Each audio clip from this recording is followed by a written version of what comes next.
Story 1. I joined this gym about 8 months ago after my doctor told me I needed to get more active. I'd been dealing with high blood pressure and some weight issues, and exercise was supposed to help. I'm not naturally athletic, so the gym was intimidating at first, but I found a routine that worked for me. 3 times a week, I'd come in after work, do 30 minutes on the treadmill, and then hit a few weight machines. Nothing fancy, but it was helping.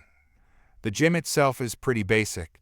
It's one of those budget chain places where you pay $20 a month. No frills, no fancy classes, just equipment and a locker room. Most of the people there are regulars like me, just trying to stay healthy. Everyone minds their own business, which I appreciated. I usually came in around 6 in the evening. The gym was busy at that time, but there were always a few treadmills available if you waited a couple minutes. I'm not picky about which one I use, they're all the same to me. About 3 weeks ago, I noticed this woman who started coming in around the same time as me. She was probably in her 50s, always wearing matching workout sets that looked expensive. She had this air about her like she thought she was better than everyone else. She'd walk around with her nose in the air, huffing loudly if she had to wait for any equipment. The first weird thing I noticed was that she always used the same treadmill. It was the one in the corner by the window. If someone was on it when she arrived, she'd stand nearby and stare at them until they got uncomfortable and moved. Most people would just switch to a different treadmill to avoid the awkwardness. Last Monday, I got to the gym and headed straight for the treadmills. The corner one was open, so I hopped on and started my warm-up. I was about 5 minutes in when I heard someone clear their throat loudly behind me. I turned around and saw her standing there with her arms crossed. "Karen, excuse me, you're on my treadmill." Me, "I'm sorry, what?" Karen, "That's my treadmill. I use it every day." Me, "Oh, I didn't realize. But there are other ones open right over there." Karen, "I don't want another one. I want that one." Me, "I just started. I'll be done in 25 minutes if you want to wait." Karen, "This is unacceptable. That's my spot." Me, "Look, I got here first. All the treadmills are the same. Just use a different one for today." She stood there glaring at me for a solid 30 seconds. Then she stormed off. I thought that was the end of it, but I could see her talking to one of the staff members and pointing at me. The staff member, a young guy who looked like he'd rather be anywhere else, came over. Staff, "Hey, sorry to bother you. Is everything okay?" Me, "Yeah, I'm fine. She just wanted this specific treadmill, but I was already on it." Staff, "Right. Well, there's no reserved equipment here. First come, first served. You're good to finish your workout." Me, "Thanks." He went back and told her the same thing. She did not look happy, but she got on a different treadmill, shooting me dirty looks the entire time. The next day, I came in and saw something bizarre. There was a piece of paper taped to the corner treadmill. I walked closer to read it. In big red letters, it said, "Reserved for VIP, do not use." I looked around and saw her sitting on a bench nearby, watching the treadmill like a hawk. This was ridiculous. I pulled the paper off, crumpled it up, and threw it in the trash. Then I got on the treadmill. She was on her feet immediately. Karen, "What do you think you're doing?" Me, "Working out. This isn't reserved." Karen, "Yes, it is. I put a sign up." Me, "You can't just put up your own signs. This is a public gym." Karen, "I'm a VIP member. I have special privileges." Me, "This gym doesn't have VIP memberships. We all pay the same $20 a month."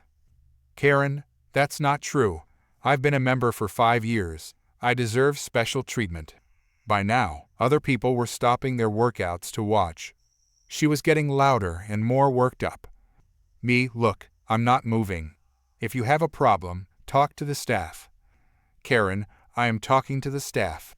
She marched over to the front desk, and I could hear her yelling from across the gym. The same young staff member from yesterday came back over, this time with the manager. Manager, "Hi, I understand there's been some confusion about equipment usage."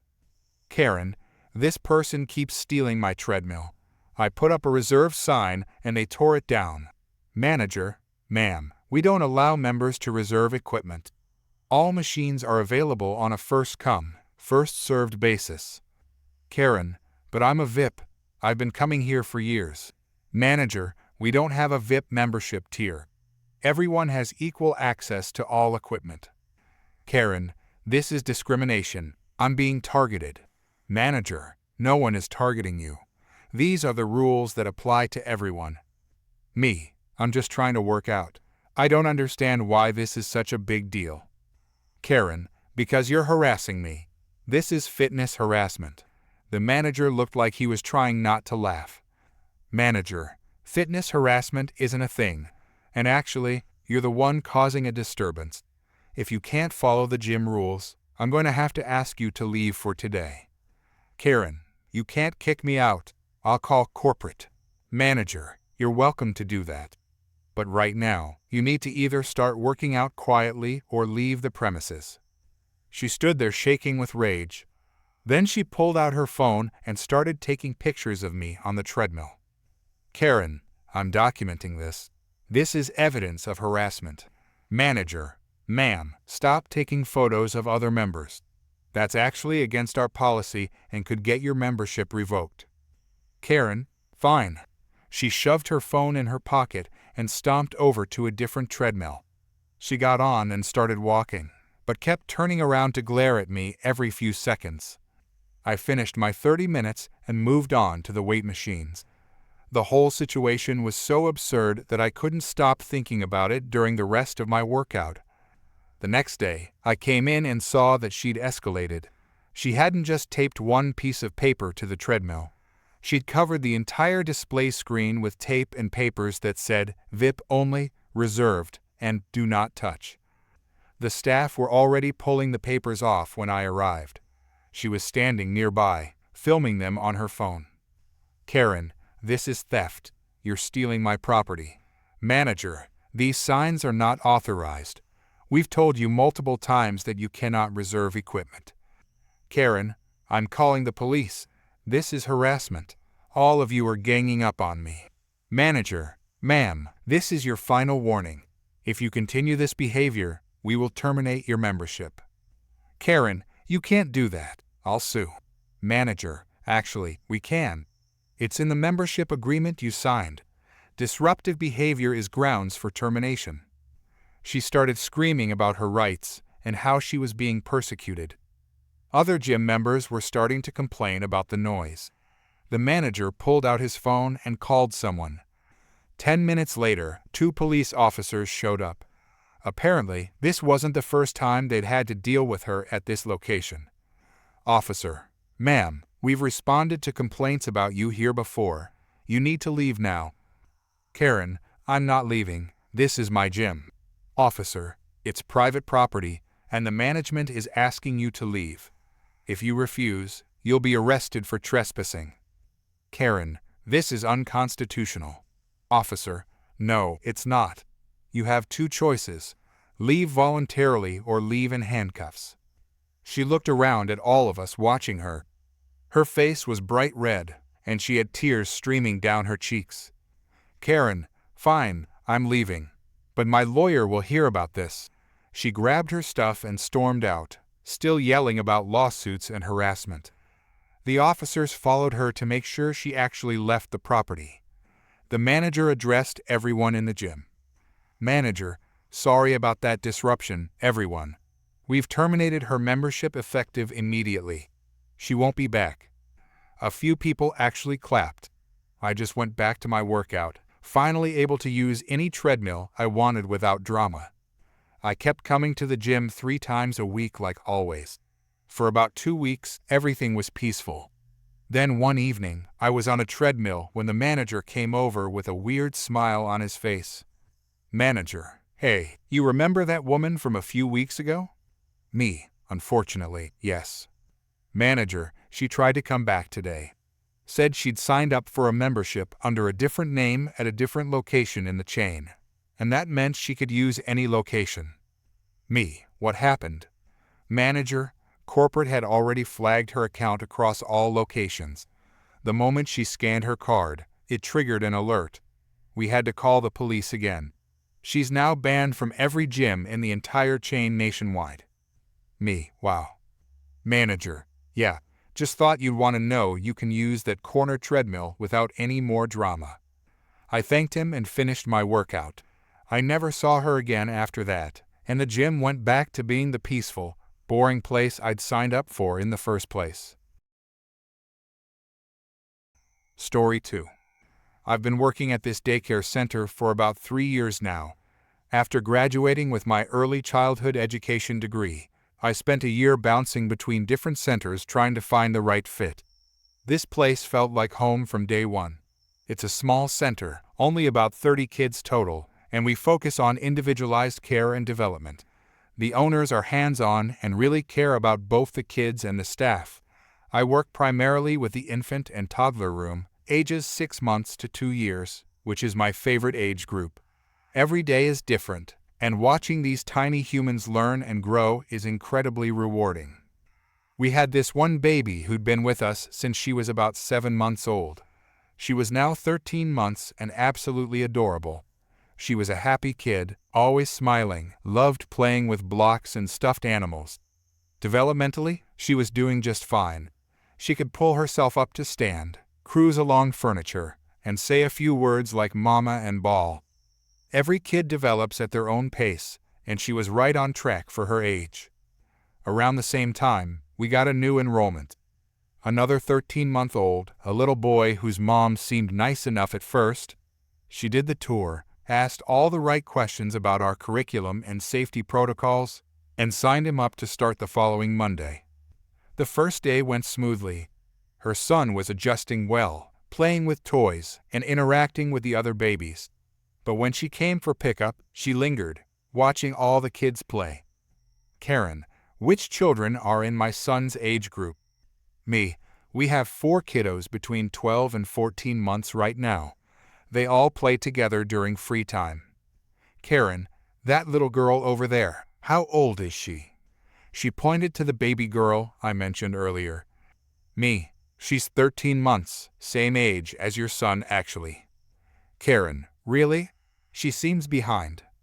Me, behind. What do you mean? Karen, well, my son is already walking independently. She's just crawling. Me, every child develops at their own pace. Some walk at 10 months, some at 15 months.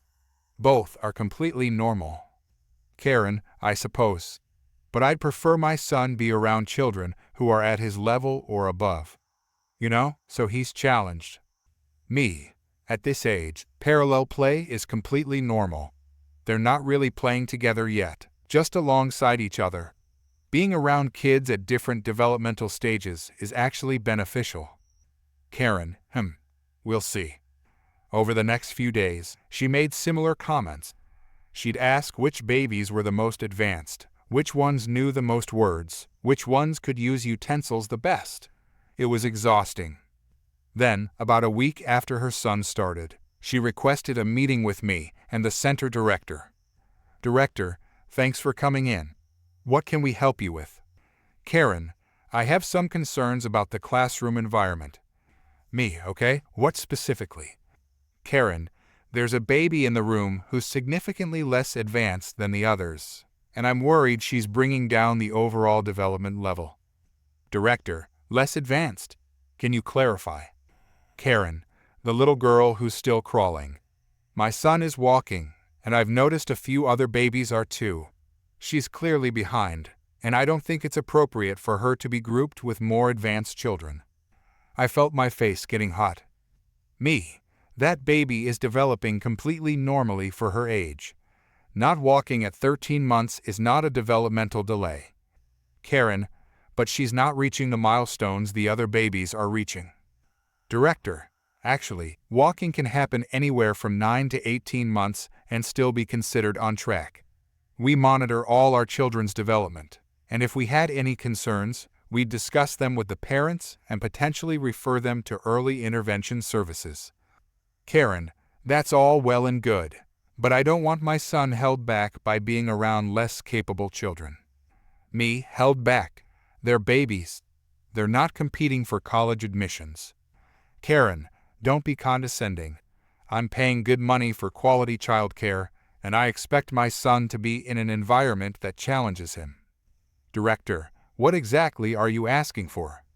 Karen, I want that baby moved to a different room, or I want my son moved to a room with only advanced babies. Director, we don't have an advanced babies room. We group by age and developmental readiness. And we certainly aren't going to move a child who's developing normally just because another parent has unrealistic expectations. Karen, unrealistic. I'm advocating for my son's development. Me, your son has been here a week. He's doing great. There's literally no issue except the one you're creating. Karen, there is an issue. That baby girl is taking up resources and attention that could be going to children who are actually progressing. Director, that's enough. Every child in our care receives equal attention and support based on their individual needs. We will not be moving anyone, and we will not be entertaining any further discussions about comparing babies' development. Karen, this is discrimination against advanced children. Director, it's really not. Your son is welcome to stay enrolled here, but you need to understand that we celebrate all developmental stages here. If that doesn't work for you, we can discuss transitioning him to another center.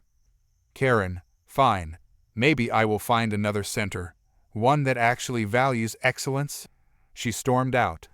Her son stayed enrolled though, probably because most other centers had waiting lists. But she continued making snide comments during pickup, usually just loud enough for me to hear. Karen, to another parent, it must be nice not to worry about your child being held back by slower kids.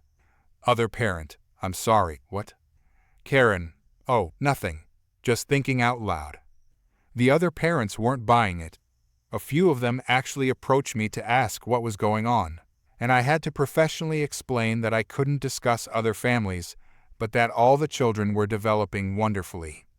Then, about a week and a half after that meeting, something beautiful happened. I was sitting on the floor with the babies during playtime when the little girl pulled herself up on the toy shelf, let go, and took 3 wobbly steps toward me before plopping down on her bottom with a huge smile. Me, oh my goodness, you're walking, you did it. The other teacher in the room started clapping, and all the babies looked over to see what the excitement was about. Over the next few days, the little girl gained more confidence and was soon toddling all over the classroom. The following Monday, pickup time rolled around. The little girl's mom arrived first, and I excitedly told her about the walking milestone. She started happy crying and scooped her daughter up for a big hug. Then Karen walked in. Karen, what's all the celebration about? Me, oh, one of our friends just started walking last week. Karen, which one? The little girl's mom turned around, her daughter on her hip. Girl's mom, this little superstar. I watched Karen's face go through about 5 different emotions in 3 seconds.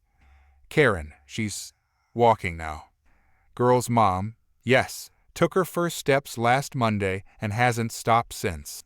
Karen, but she was so behind. Girl's mom, behind? What do you mean? Director, who had just walked into the room. All children develop at their own perfect pace. Isn't that wonderful? She gave Karen a pointed look.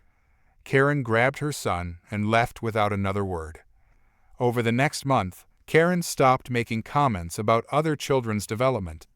Her son was doing great, playing with all the other babies including the little girl she'd wanted removed. They actually became buddies and would giggle at each other during snack time. Then one day, about 2 months after the whole ordeal started, Karen approached me at pickup with an actual apologetic look on her face. Karen, can I talk to you for a minute? Me, sure, what's up? Karen, I wanted to apologize for how I acted when my son first started. I was being competitive and ridiculous, and that little girl is clearly doing amazing. I'm sorry. Me, I appreciate that. It takes a lot to admit when we're wrong. Karen, I think I was just so anxious about making sure my son had every advantage that I forgot these are just babies being babies. Me, that's a very mature realization. Karen, Also, my son took a major tumble yesterday while walking and has been crawling everywhere today because he's scared. So, karma and all that. I couldn't help but laugh. Me, he'll get his confidence back. They all do. She smiled and collected her son, who immediately crawled over to the little girl to give her a toy. Karen watched them interact with a softer expression than I'd ever seen from her before. She never brought up developmental milestones again, and both kids continued to thrive and grow at their own perfect pace. Story 3. I've been a high school principal for 12 years now, but I started my career as a history teacher fresh out of college. I worked my way up through assistant principal positions at 2 different schools before landing this job. It's been challenging but rewarding. I love seeing students grow over their 4 years here and watching them walk across that stage at graduation. It's the culmination of everything we work toward, and I take these ceremonies seriously. We plan them months in advance, coordinate with families, and make sure everything runs smoothly so every graduate gets their moment. This particular graduation was for our class of 2024, about 300 students. We'd had all the usual prep meetings, gone over the protocols with students and parents, and even sent home information packets explaining the ceremony rules. No air horns, no rushing the stage, stay seated until your student's name is called. Basic common sense stuff that most people follow without issue. The ceremony started beautifully. Our actual valedictorian gave an inspiring speech about resilience and community. The salutatorian followed with a funny and heartfelt address. Then we began calling names for diploma distribution. I was standing off to the side of the stage with our assistant principal, watching to make sure everything went according to plan. We got through about 50 names without any problems. Then I heard a commotion in the audience. A woman had stood up and was making her way down the row, stepping over people and bags, heading toward the aisle. Assistant principal, whispering, "Is that who I think it is?" Me, oh no. I recognized her immediately. She'd been a problem all year. Her daughter was a decent student, B average, involved in a few clubs, perfectly fine kid. But this mom had been relentless in her complaints.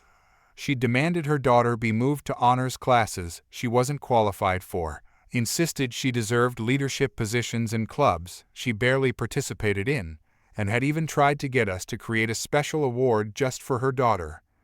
We were only about 15 names away from her daughter's turn when this woman reached the aisle and started speed walking toward the stage. Our security guard, who was stationed near the stage entrance, moved to intercept her. Security, "Ma'am, please return to your seat." Karen, "I need to get closer. My baby's about to graduate." Security, "You can see fine from your seat. Please go back." Karen, "You don't understand. This is the most important moment of her life." She tried to dodge around him, but he sidestepped to block her path. I quickly walked over. "Me, ma'am, we need you to return to your seat. We're about to call your daughter's name." Karen, "Exactly, which is why I need to be up there. Me, parents are not allowed on stage during the ceremony. You'll have plenty of time for photos afterward." Karen, "But she's special. She deserves a special moment." The name calling had paused because of the disruption. 300 families were watching this unfold. Me, "Every graduate is special. Now please, go back to your seat or we'll have to ask you to leave." Karen, "Fine." She huffed and walked back toward her row, and I thought that was the end of it. We resumed calling names. 2 names later, we called her daughter's name. The girl walked across the stage looking mortified, quickly shook hands, grabbed her diploma, and practically ran off the other side. Then, before we could call the next name, her mother let out a scream. Karen, "That's my baby. She's valedictorian of my heart." The entire audience went silent. Even the student who was waiting to walk stopped in confusion. Karen, "My daughter is the real valedictorian. She deserved that speech." She started running down the aisle again, this time making it to the stage stairs before security could reach her. She climbed up onto the stage, pulled out her phone, and ran toward her daughter, who had frozen near the exit. "Karen, sweetie, come here. We're taking a picture on stage. Daughter, horrified. Mom, no, get down. Karen grabbed her daughter's arm and pulled her to center stage, right in front of the podium where I'd been standing. She held up her phone for a selfie. Karen, smile. Baby, this is your moment. Me, ma'am, you need to leave the stage immediately.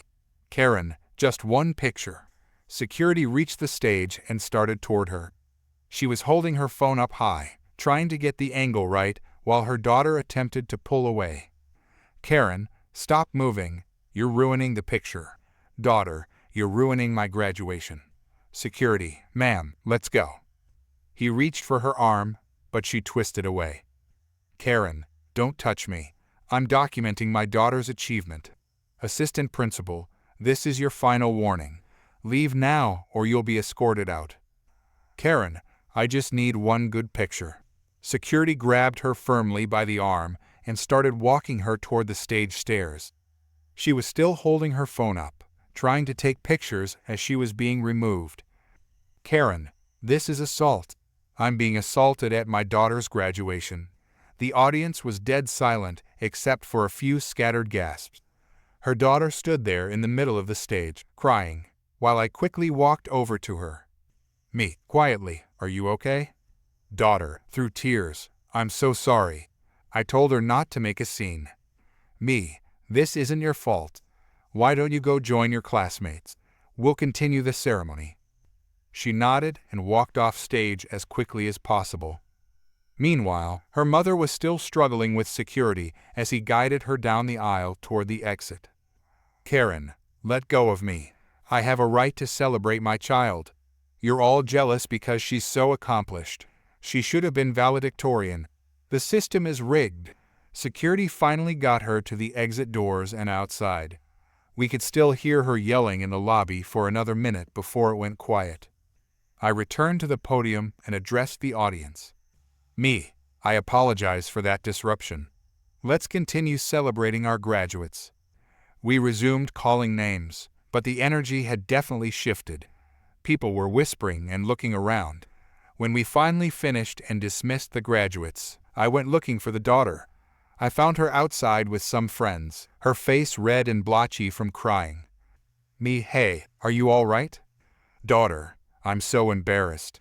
Everyone's going to remember my graduation as the one where that crazy lady rushed the stage. Friend, your mom is banned from everything now. Me, I'm really sorry this happened. You worked hard for 4 years, and you deserved a normal ceremony. Daughter, can I ask you something? Me, of course. Daughter, is there any way you could not put this in the yearbook slideshow? Me, already done. Our photographer has been instructed to delete any photos from that moment. She looked so relieved she almost started crying again. Later that evening, I got an email from the mother demanding an apology and threatening to sue for emotional distress.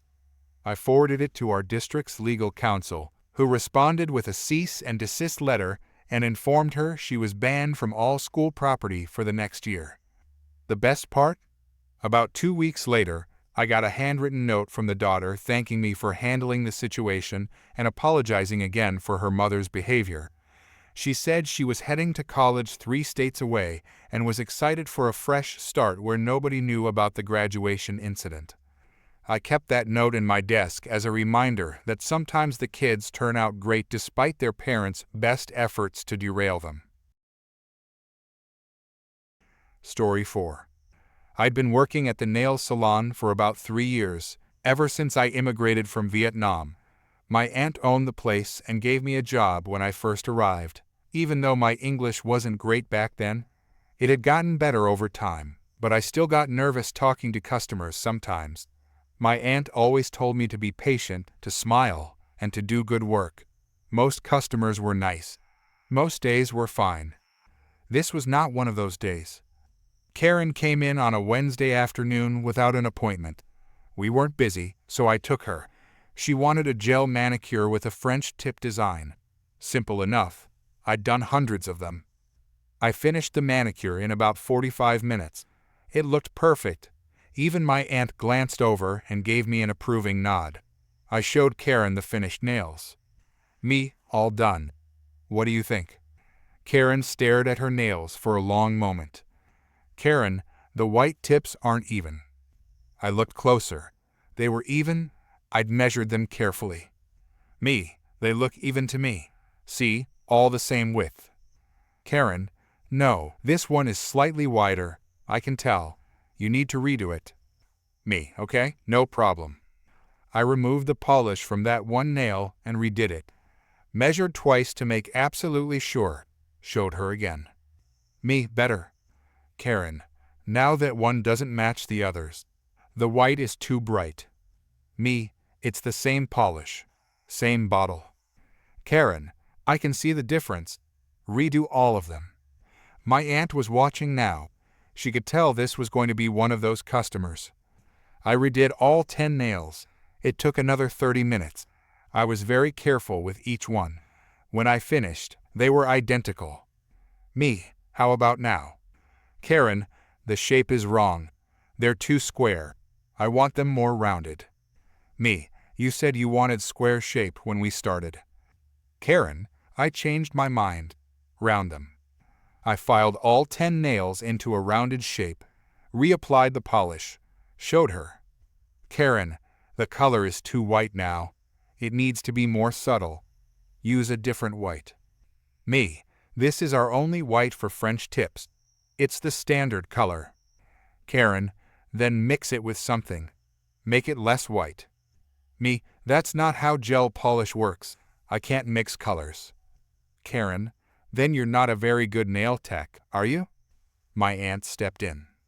Aunt, ma'am, my niece has redone your nails 3 times now. The work is good. If you don't like French tips, we can do a different design. Karen, I like French tips. I just want them done right. Aunt, they are done right. You're being unreasonable. Karen, unreasonable? I'm the customer. The customer is always right. Aunt, not when the customer asks for impossible things. Karen, fine. Do them one more time. And this time, get it right, or I'm not paying. My aunt looked at me and sighed. She nodded. One more try. I removed everything and started over. This was my 4th time doing the same nails. My back hurt from leaning over. My eyes were tired. But I did it perfectly. I took my time. Each nail was identical to the others. The white tips were exactly the same width, perfectly straight, flawlessly applied. Me, finished. Karen examined them under the light. She tilted her hands back and forth. She squinted at them from different angles. Karen, the shine is uneven. Me, I haven't applied top coat yet. Karen, well, when you do, make sure it's even. I applied the top coat. Put her hands under the UV light to cure. When the timer went off, I checked them myself. They were perfect. Absolutely flawless. Me, all done. Karen, I don't know. Something's still off. The cuticles look ragged. Me, I pushed back your cuticles at the beginning like always. Karen, well, they don't look good now. You need to do them again. I'd had enough. My aunt had had enough. Aunt, no. We're done. That will be $45. Karen, I'm not paying for terrible work. Aunt, the work is excellent. You've wasted 2 hours of my niece's time. Pay or leave. Karen, I want them redone. Aunt, no. Pay now. Karen, this is discrimination. You're discriminating against me because I'm a paying customer who expects quality. Aunt, you can pay or you can leave without the manicure. Your choice. Karen, I'm not leaving, and I'm not paying for this garbage. She crossed her arms and sat there. My aunt looked at me, then back at Karen.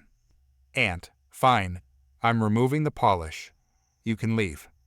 Karen, you can't do that. That's assault. Aunt, it's my polish on your nails. You didn't pay for it. I'm taking it off. My aunt reached for the acetone. Karen jerked her hands back. Karen, don't touch me. That's assault. I'm calling the police.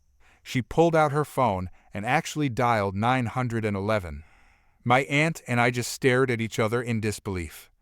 Karen, yes, hello? I need police immediately. I'm being attacked at a nail salon. We could hear the dispatcher's voice faintly through the phone. Dispatcher, what's your emergency, ma'am? Karen, I'm at Perfect Nails on Maple Street and the employees are attacking me. They're trying to assault me. I need officers here right now. Dispatcher, how are they attacking you? Karen, they're trying to forcibly remove my manicure, and they're discriminating against me. They won't redo my nails even though they're terrible. Dispatcher, so there's no physical violence. Karen, they threatened to touch me without my consent. That's assault. Dispatcher, ma'am, this is not an emergency. This is a civil dispute. Do not call 911 for nail salon disagreements. Karen, but they're discriminating against me. They won't give me good service. Dispatcher, that's not a police matter. Work it out with the business or leave. This line is for emergencies only. Karen, this is an emergency. My nails look terrible and I have an event tonight. The line went dead. The dispatcher had hung up on her. Karen stared at her phone in shock. Karen, she hung up on me. That dispatcher hung up on me. I'm reporting her. Aunt, get out of my salon. Now. Karen, I'm not leaving until. Aunt, get out or I'm calling 911 myself and reporting you for misusing emergency services. Karen's face went pale. She stood up.